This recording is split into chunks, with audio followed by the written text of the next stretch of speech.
আপনাকে কি এজন্যই রাষ্ট্রের ক্ষমতায় বসানো হয়েছে?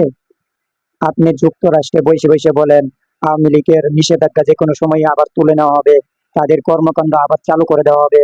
এটা আপনি কি ধরনের কথাবার্তা বলতেছেন?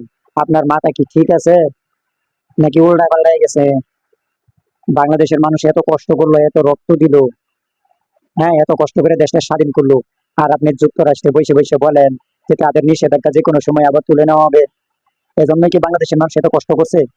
তো আবার সবকিছু উড়ে যেতেছে, কতদিন ধরে খালি ঘুমাই দিয়েছেন, দেশের কোনো খবর নাই, দেশের মধ্যে এত গন্ডগোল, এত হাজারি, এত মারামারি, এত এত দর্শন, এত চাঁদাবাজি, এত লুটপাট হইতেছে, আপনার কোনো খবর নাই।